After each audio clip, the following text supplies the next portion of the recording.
This is called the NOVA trial. The NOVA trial was an international study, randomized phase 3 study. It was actually led by the NGOT group.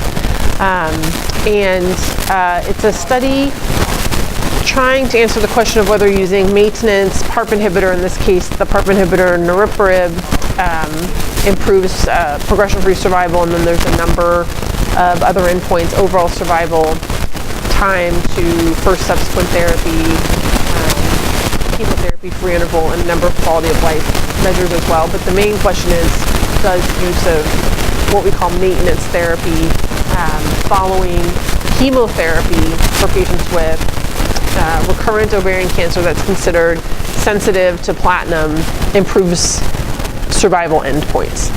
And it's an interesting study in that it allowed really any ovarian cancer patient who had high-grade serous or high-grade endometrioid tumors, irrespective of whether or not they had a germline BRCA mutation. But within the main study, there were actually two independently powered studies. One study was for patients with a known germline BRCA mutation, and then they were randomized in a 2-to-1 fashion to niraparib or placebo.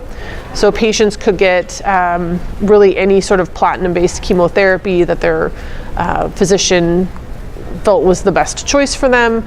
They had to either be in a complete response or in a very, very good partial response, meaning they had less than 2 centimeters of visual disease on CT scan. And then they were randomized in this 2-to-1 fashion to placebo or niraparib.